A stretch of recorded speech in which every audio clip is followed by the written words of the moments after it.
Hi అండి. అందరికీ నమస్తే. ఈరోజు రెసిపీ వచ్చేసి బెండకాయ పులుసు అండి. ఈ విధంగా వండండి. టేస్ట్ చాలా స్టవ్ మీద ఒక బాండీ పెట్టేసుకొని, ఒక టేబుల్ స్పూన్ ఆయిల్ తీసుకుందామండి. ఇందులోకి ఒక 10 సన్నగా కట్ చేసిన పచ్చిమిర్చి. ఈ పచ్చిమిర్చి అనేది ఆయిల్‌లో మంచిగా వేపుకోవాలండి. తర్వాత ఇందులోకి ఒక ఉల్లిగడ్డ పొడువుగా కట్ చేసి వేస్తున్నాను. ఇందులోకి కరివేపాకు సన్నగా కట్ చేసి వేసుకోండి. ఈ కరివేపాకు ఇలా కట్ చేసి వేస్తే ఎవరు తీసి పక్కన పెట్టరండి. సైలెంట్‌గా తినేస్తారు. మనం కరివేపాకు అట్లనే వేసామనుకోండి తీసి పక్కన పెట్టేస్తారు. నేను మాత్రం ఇలానే చేస్తాను. నా రెసిపీస్ చూడండి ఇంకా. ఇది వేగిన తర్వాత ఇందులోకి వెల్లుల్లి ఒక టీ స్పూన్ వేసుకుందాము. కచ్చా పచ్చగా దంచి వేసుకోండి. వెల్లుల్లిని కూడా ఆయిల్‌లో వేపుకుందాము. నేను ఒక హాఫ్ కేజీ బెండకాయలు తీసుకుంటున్నానండి.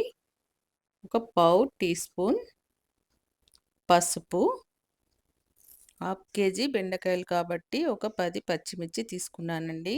కొందరు అమ్మ అన్ని పచ్చిమిర్చా అని కూడా నాకు కామెంట్స్ రాస్తున్నారు.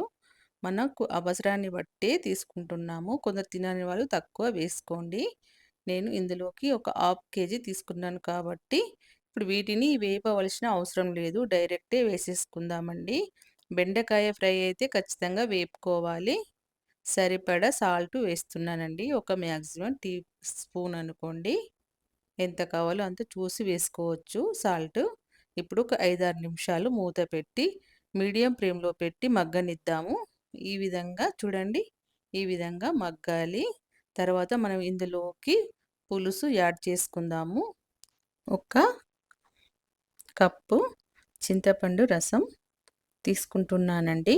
ఎందుకంటే ఇది ముద్ద కూరలాగానే వస్తుంది బెండకాయ పులుసు. మరీ గ్రేవీగా రాదండి. మరీ గ్రేవీగా కావాలనుకున్నప్పుడు కొంచెం రసం అనేది ఎక్కువ వేసుకోండి.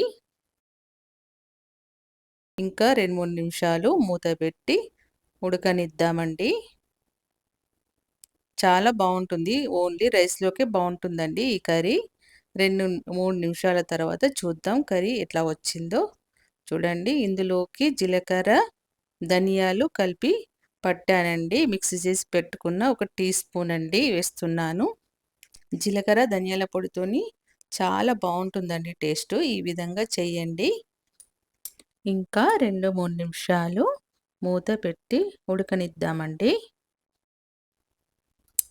2, 3 నిమిషాల తర్వాత చూద్దాం కర్రీ ఎలా వచ్చిందో. కర్రీ అయినట్లేనండి. ఈ రెసిపీ నచ్చినట్లయితే నా ఛానల్‌ని సబ్స్క్రైబ్ చేసుకోండి. థాంక్స్ ఫర్ వాచింగ్ అండి.